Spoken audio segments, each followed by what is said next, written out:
here.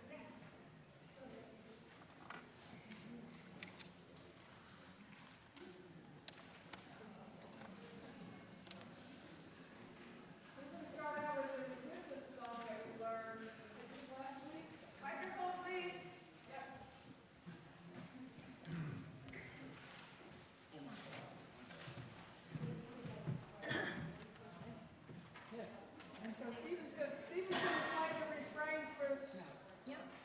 Hold that. No, something's not on. Is it not on? Use the mic or...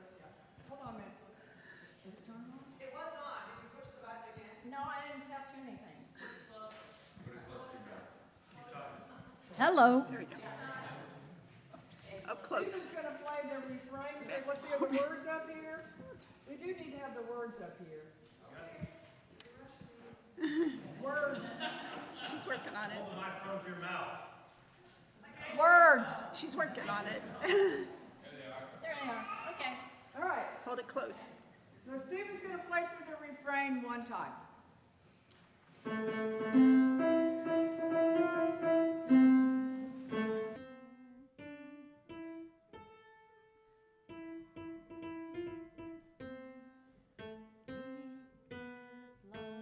You gotta put one foot in front of the other and lead with love. Put one foot in front of the other and lead with love. Don't give up. Put one foot in front of the other and lead with love. Put one foot in front of the other and lead with love. Don't give up hope. You're not alone. Don't you give up. Keep moving on. You gotta put one foot in front of the other and lead with love. Put one foot in front of the other and lead with love. You gotta put one foot in front of the other and lead with love. Put one foot in front of the other and lead with love. Lift up your eyes. Don't you despair. Look up ahead. The path is there. You gotta put one foot in front of the other and lead with love. Put one foot in front of the other and lead with love. You gotta put one foot in front of the other and lead with love. Put one foot in front of the other and lead with love. I know you're scared, and I'm scared too. But here I am, right next to you, right next to you.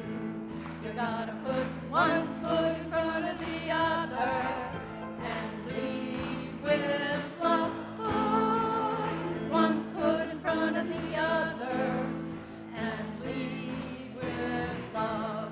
You gotta put one foot in front of the other and lead with love. Put one foot in front of the other and lead with love.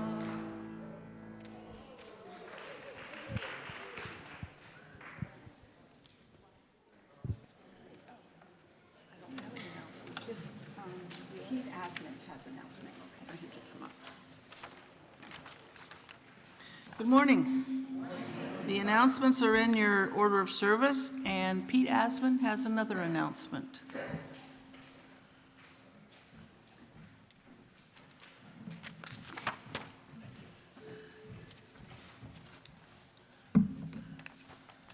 Okay, so this is partly a save the date, but I'd also like to get some participation.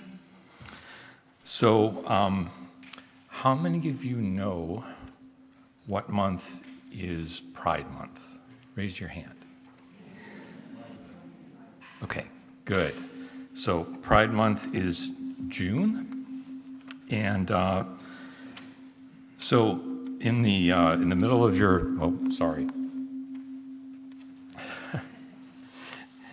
in the middle of your order of service, we have a couple of dates, and I would like to encourage you all to get out whatever you use as a calendar, whether it's a little notebook or your phone, and put those in there, June 7th and June 27th.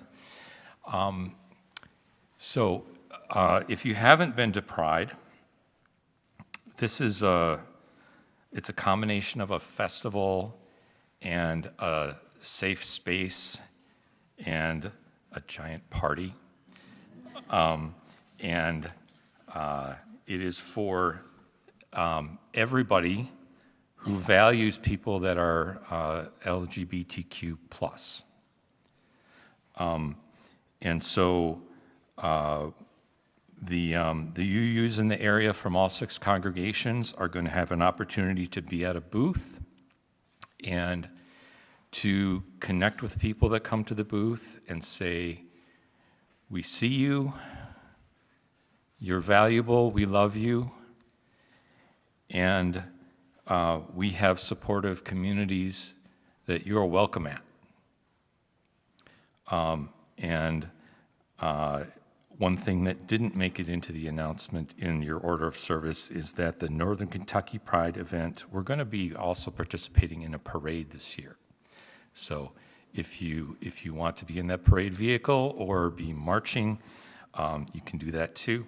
I'm going to be here after the service with my green hat on. So if you are already interested in participating and you would like to get an email when the sign-up genius is created, you can let me know, and I will send you an email or a text when that happens. Another one of our organizers is Zeph. Would you mind raising your hand? Thank you. She can also take your information and connect with you when the sign-up genius is created. Thank you.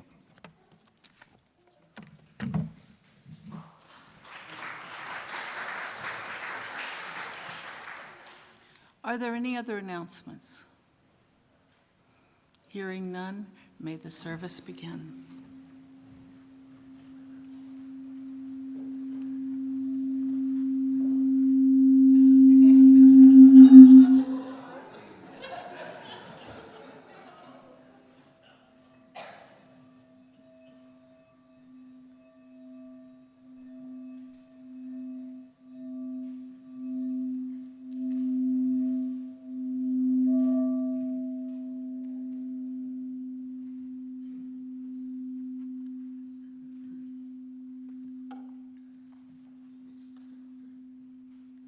For our chalice lighting today, words from George Odell, we need one another.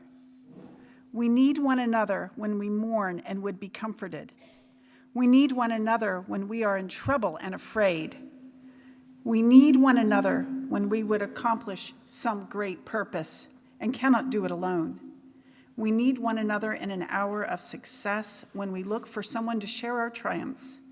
And we need one another in the hour of defeat when, with encouragement, we might endure and stand again. All our lives we are in need, and others are in need of us.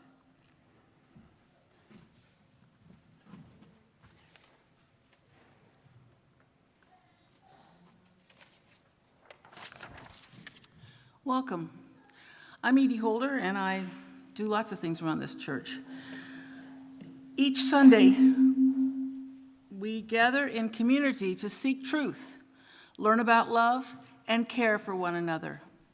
As an official welcoming congregation of the Unitarian Universalist Association, we honor and value the racial, economic, cultural, age, physical ability, sexual orientation, and gender diversity of our members, friends, and visitors. A special welcome to visitors this morning. I invite you to stop by the welcome table in our lobby and to join us for refreshments and conversation in our fellowship hall after the service. And if you're new here, please look for the yellow or pink contact cards and let us know. There are many great things happening at St. John's. The service today is about resilience. So here are a couple of quotes. As Les Brown, an American politician and motivational speaker, said, "If life knocks you down, try to land on your back, because if you can look up, you can get up. And if you get up, you can stand up. And if you stand up, you can fight for your dream once again. You have something special. You have greatness within you." Finally, from Thomas A. Edison, "I have not failed. I've just found 10,000 ways that won't work." Again, welcome to St. John's. Please put your phone in church mode.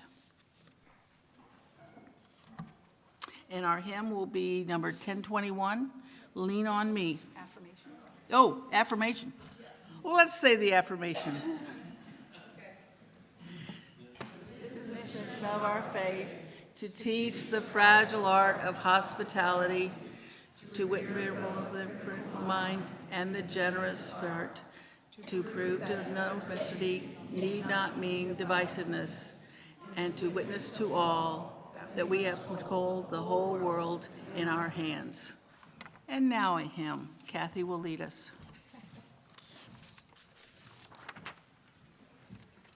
One that you're all really familiar with, "Lean on Me," which is number 1021 in your teal hymnal. And the only thing that's even mildly tricky is you sing the first verse all the way to the third page, and when you get to the end of the middle stanza, you flip back, and then you sing the second verse, and then when you get to the middle of this third page, you flip back, and then you sing the third verse. But then the third time through, you just keep going at the bottom of the third page. Yeah? All right, let's do it.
In this church, we have a ritual of placing stones to form a mosaic to commemorate our joys and concerns.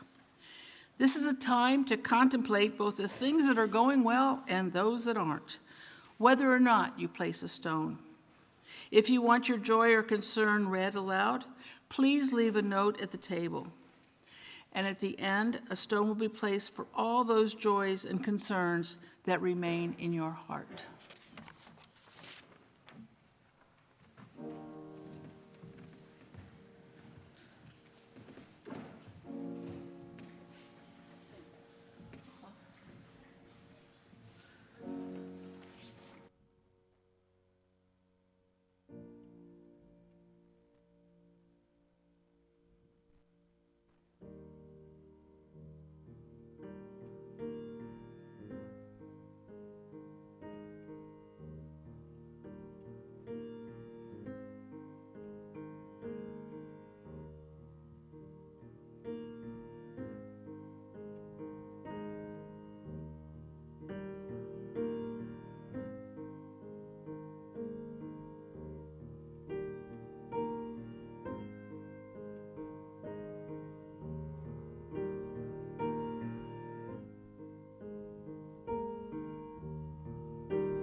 Do you want to?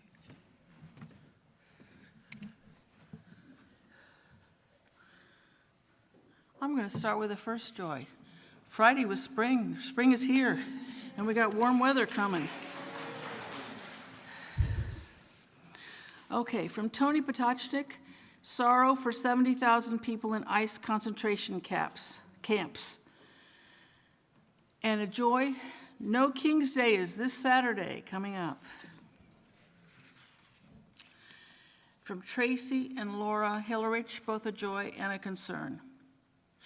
We celebrated our youngest granddaughter's first birthday yesterday. Baby girl Natalie June will also be having cranial surgery this Tuesday to correct a congenital missing growth plate. We ask for thoughts and prayers for her parents this week. From Kathy Rack. My sister-in-law, Kimberly Hoffert, was released to hospice yesterday. As she begins her journey home, may she be surrounded with comfort and peace. And from Emily Hodges. Thoughts and prayers for all those facing terrible storms in Hawaii and catastrophic weather events in other parts of the world. Now, I need help checking this part, though.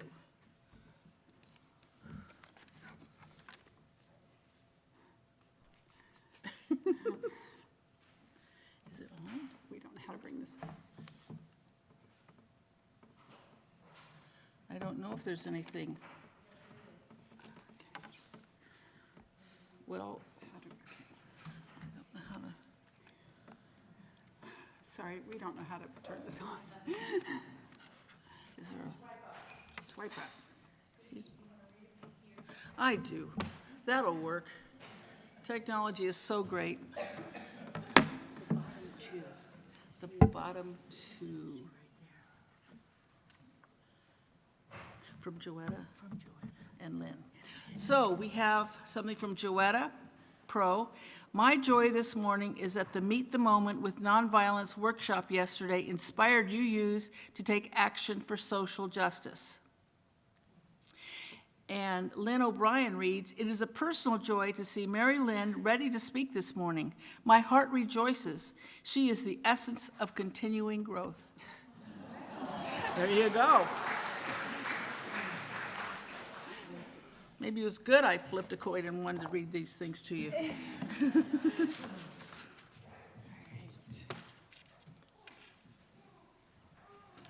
This is the part of our service where we have the story for all ages. Children are at heart, all ages are welcome to come up for our story. It is going to be online, audio and video, so welcome to come up, kind of sit where you can see the screen, and we will share this together.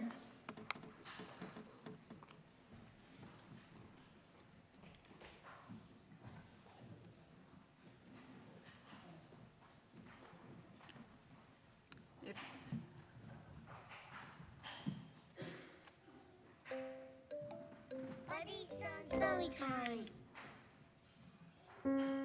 The Rabbit Listened by Corey Dorfeld. One day, Taylor decided to build something. Something new. Something special. Something amazing. Taylor was so proud. But then, out of nowhere, things came crashing down. The chicken was the first to notice. Cluck, cluck. What a shame. I'm so sorry this happened. Let's talk about it. Cluck, cluck. But Taylor didn't feel like talking, so the chicken left. Next came the bear. Rawr, rawr. How horrible. I bet you feel so angry. Let's shout about it. Roar! Roar! Roar! But Taylor didn't feel like shouting. So the bear left. The elephant knew just what to do. I can fix this. We just need to remember exactly the way things were. But Taylor didn't feel like remembering. So the elephant left. One by one, they came. The hyena. Let's laugh about it. The ostrich. Gulp.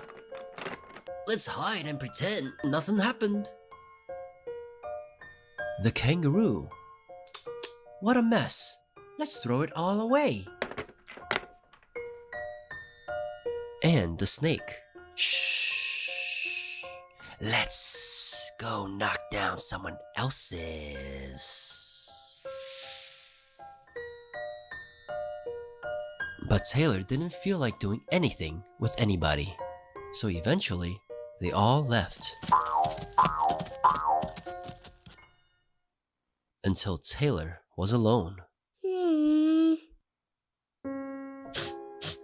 the quiet, Taylor didn't even notice the rabbit.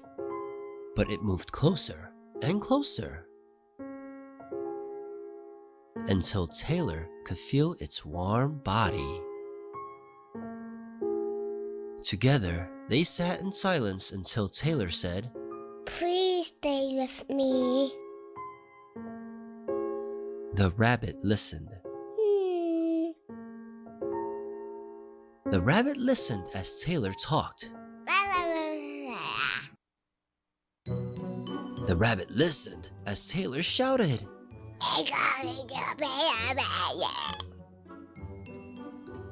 The rabbit listened as Taylor remembered. And laughed. The rabbit listened to Taylor's plans to hide. To throw everything away.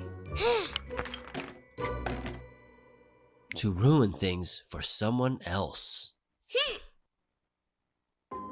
Through it all, the rabbit never left.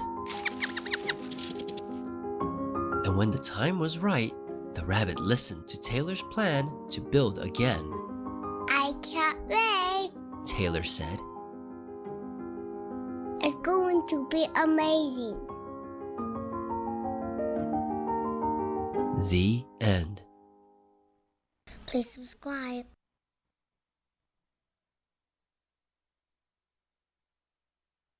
You don't have to subscribe.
Hi, my name's Cheryl Skifstad, and I'm excited to share my thoughts with you on the Rooted and Flexible campaign.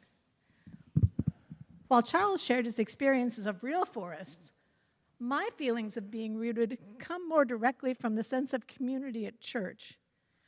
I first became a UU early in my career, and the church services in Tempe, Arizona, church activities, and classes helped me find my feet as a young adult.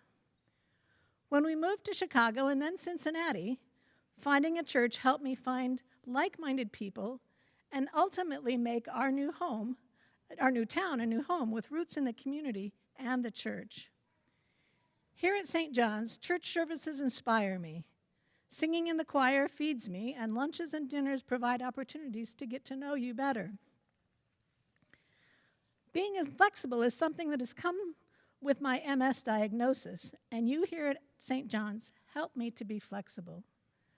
There was a time when I could help set up and clean up, but now I'm thankful for those of you who are able to help physically with events which I'm not able to anymore, and for those that make it possible for me to participate, like those who help me find my choir stool every Sunday. You see it showing up here in the morning, and that allows me to participate in choir. I've learned to be flexible and to accept help. It makes it so much easier with such a generous community. Many of you at St. John's have also supported my MS Walk team, and I feel you're part of my extended family. This year, Adrian Cruz will also be walking with us for MS, so anyone who walks or donates will be supporting both of us. You can see me or the recent newsletter for more details on the April 25th walk. St. John's means a lot to me, so I will support it with my pledge for the campaign as well as my time, participating where I can, this year helping to coordinate the auction, which allows me to contribute to the community as well in a less physical way, usually behind the computer. Watch for more details on the auction in the November timeframe. There is some announcements from the team that is doing the campaign. Here's what you need to remember this year about pledging, including things that will make it quicker and simpler for you to make your pledge. We have a special web page on the St. John's website with all the information and forms you might need in one place. You can use the QR code to access it. And every Sunday between now and April 19th, the pledge team will happily answer your questions, receive your pledge, and thank you for your generosity. Remember, April 19th is the day we hope to conclude the pledge campaign. So I hope St. John's gives you the strong roots and allows you to be flexible as it has done for me.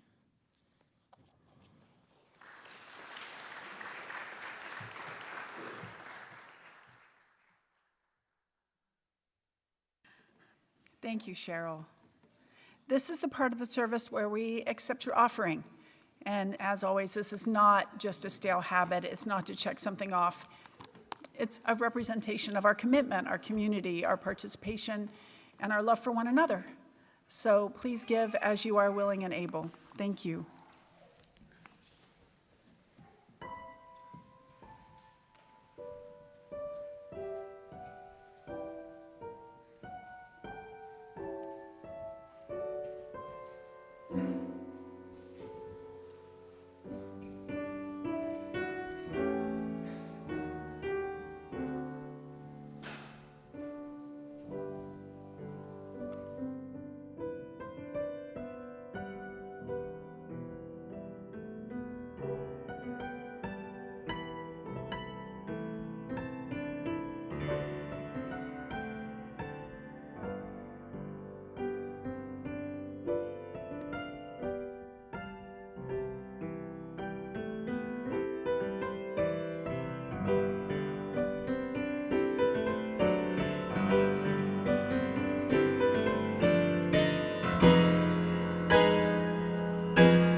Beautiful.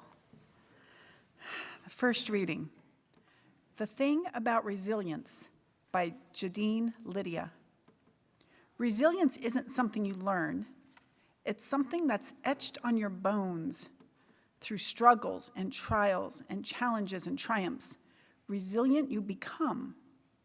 But the thing about resilience is that if you're resilient for too long, you forget to surrender to your experience and the softness that keeps you strong.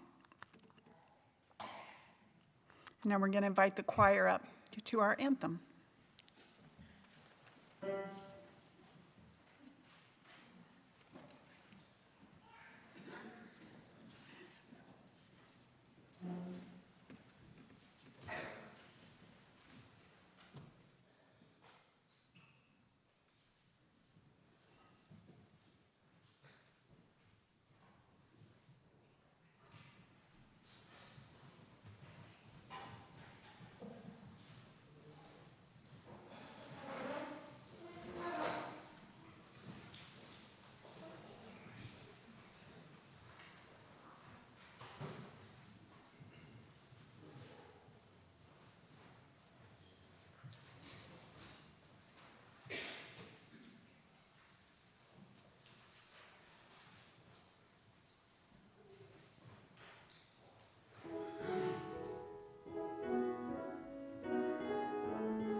And our second rating comes from Henry David Thoreau's journal from January 3rd, 1861. It's called The Resilience of Pines. I noticed a week or two ago that one of my white pines, some 6 feet high with a thick top, was bent under a great burden of very moist snow, almost to the point of breaking, so that an ounce more of weight would surely have broken it. As I was confined to the house by sickness, and the tree had already been 4 or 5 days in that position, I despaired of its ever recovering itself. But greatly to my surprise, when a few days after the snow had melted off, I saw the tree almost perfectly upright again. It is evident that trees will bear to be bent by this cause, and at this season much more than by the hand of man. Probably the less harm is done in the first place by the weight being so gradually applied, and perhaps the tree is better able to bear it at this season of the year.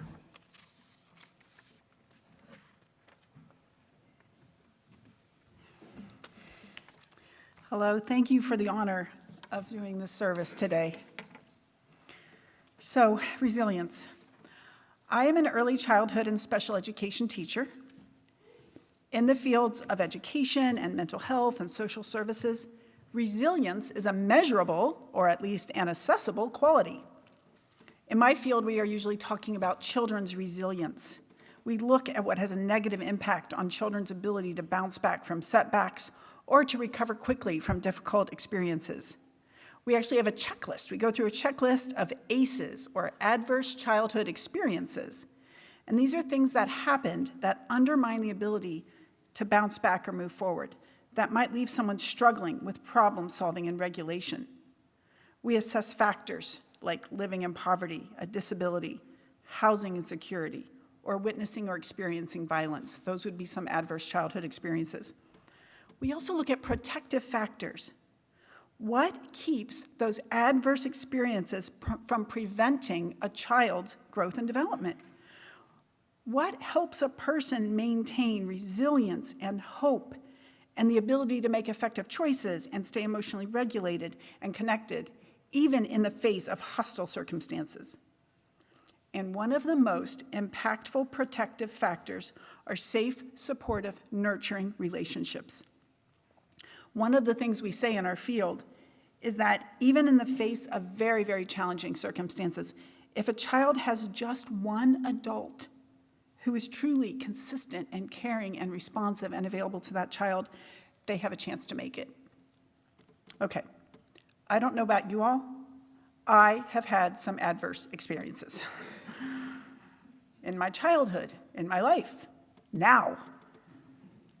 Individually and as a country, they have come at us hard and fast. Violence, trauma, lack of resources, lack of safety, environmental stressors, they all chip away at our ability to successfully adapt and keep going, to get up again and again, as Edie said in our welcome. And at the same time, many of the protective factors and the safety nets that were woven into our society have been eroded, that have been woven into our society are being eroded or just outright dismantled. So what now? How do we think about the challenges around us in terms of resilience? What are our protective factors? What is keeping us going, ready to get up and move forward again? How do we nurture ourselves and those around us? So as we look at these protective factors for resilience and what that means for us as adults, as individuals, and as a community, we have to keep in mind they are multidimensional. Each of these factors, both the risk factors and the protective factors, have individual, family, and community aspects. And our community has a tendency to shift systemic failures onto individual responsibility. But you cannot meditate or exercise your way out of unsafe housing or exposure to violence. Think about it in terms of these circles. What is something I can do as an individual to protect or strengthen my resources? And also, what is a bigger system that's outside of maybe my personal control, and what can I do inside of that? And then also, what are societal and system issues where we can combine resources and reach out to support each other? Because we are each other's community. So many of the things we do here at St. John's, working on food security, housing security, environmental protection, communication and connection, creating partnerships, lifting up voices, we are directly building resilience in individuals and families and throughout our community. We are directly giving individuals so much resilience to build their leverage to build their own resilience. Now, here's something to watch for. In the field of resilience in our community, there are actually personal characteristics and perspective that do correspond with a person's resilience. A person, whether a child or adult, who has more optimism, persistence, high self-esteem, emotional regulation, confidence, flexibility, they have more ability to weather rough circumstances and stay functional, healthy, and connection. But those qualities, those characteristics are not developed in a vacuum. You can only be as resilient personally as you are given the resources to be. And our society has a very unfortunate habit or tendency to say, oh, children are resilient, or blaming individuals for not being resilient, blaming individuals for failing in systemic failures. I think it's sort of a human need to want to find a cause, to put blame somewhere where it can be helped. If you feel helpless in a system, then you'll look at an individual and say, but why didn't they? Instead of looking like no matter what they do, that wasn't enough to get through the system. I think it's a very human need, but I think especially as we're looking at how do we make a difference, it's something to be aware of. We're not shifting these systemic failures onto individuals in a way that it becomes very unhelpful. So anyway, let's look more closely at some of these protective factors and think about how to build them, not only for our children, but ourselves, each other, and our community. So the first, as I said, safe, stable, nurturing relationships. For children, it looks like unconditional love from at least one caregiver, healthy peer relationships and friendships, and a sense of belonging. Now, for adults, it's not just about having friends. It's about relational density. Having people who know your name, who know your story. Our covenantal tradition is a protective factor. We aren't bound by a creed, but by a promise to walk together. Our web of interdependence, our intentional connections as individuals and family, community, and worldwide. The greeters and the welcome team, game night and soup lunches, forums and chalice groups, and our partnership with the church across the world. We intentionally strive for a sense of belonging for each of us. And the belonging and the connection and the relationship is one of the strongest protective factors we have. Another really strong protective factor is emotional and behavior regulation.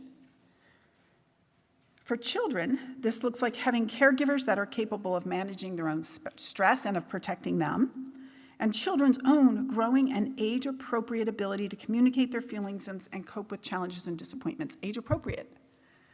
But the ability to stay grounded when the winds of stress pick up, it's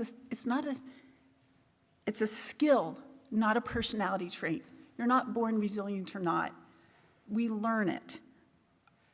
We learn optimism and empathy and hope by being heard and cared about, having our worries addressed and our needs met. The people around us modeling their own regulation, showing us things can be hard and we can nonetheless persevere. The children's story I picked, that the little boy, he got the message, it's okay to feel what you feel and you can get through this, and we care and we see you. That's part of this resilience. Now, this factor, emotional and behavioral relation, it's not quite as cut and dried as our food collection and our found house participation, but I see this too everywhere I look at St. John's. We listen and we care. We make mistakes and then we try again. Now we are Unitarian Universalists, so we have our processes and our committees, But what I see is that we continue to focus and refocus on creating a community for each of us to feel heard. And even that, all those committees and meetings, out of our commitment to the democratic process, supports developing the protective factors of community involvement and sense of control and connection. I thought of how many invitations we were given to participate in creating our new covenant, that we are part of this community and we matter. And of course, the protective factor of concrete support and resources. Access to housing and food and safety, mental health services, medical services, financial security, directly addressed in so many of the things we do. A line from our choir anthem you heard today is, "I will sing you the song no one sang to me." When I was in the choir the first time we did this, I was in tears, and I could barely get through it. It reminded me so much of all that I did not get as a child. The messages of love and support I did not hear. I grew up with this sort of inner truth that I was on my own. I shouldn't be a burden. I had to figure it out on my own. Now, y'all have figured out by now, that is not a very resilience-building mindset. And one of the opportunities and lessons I had as I grew, is that to ask for help, how to ask for help, and how to have confidence that I have something to offer was a lesson I had to learn. That's not something I got as a child. But we will continue to nurture ourselves and each other, and we can grow into that. So here's the thing. We can't change our childhoods. We can't undo our experiences. We can, however, be protected. We can protect ourselves. We can protect each other. Relationships and connections are so powerful, they can hold us together and keep us together. In addition to being that person of unconditional love and support for my own children and the children in my classroom and my community, I had to learn how to be that person for myself as well. I had to learn that asking for help isn't a sign of a broken system. Asking for help is the primary way we fix it. We are not alone. Our resiliency is in each other, in the courage to reach out for help, and the commitment to be a person who answers. We are weaving a web that can hold us all. Thank you.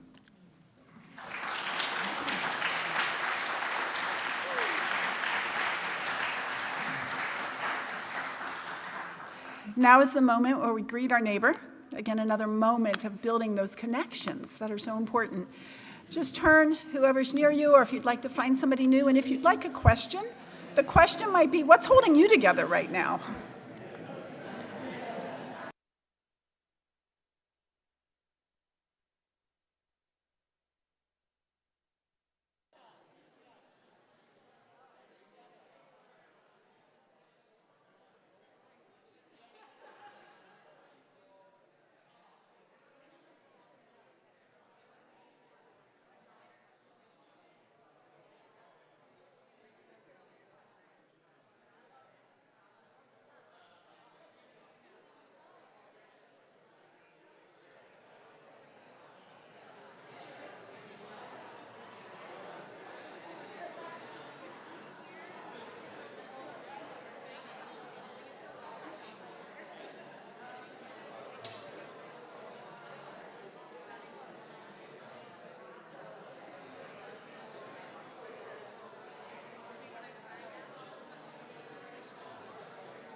Thank you all. I can tell this is something that is resonating with a lot of us. We are all struggling and trying to find how to keep going. So I hope this was a moment of peace this morning. We're going to do our final hymn, 1017, Building a New Way.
Be True, Be Well, Be Loving by Cynthia Landrum. We leave this gathered community, but we don't leave our connection, our concerns, our care for one another. Our service to each other, to the world, and to our faith continues. Until we are together again, friends, be strong, be well, be true, be loving. The service is ended. Let the service begin. Thank you. Amen.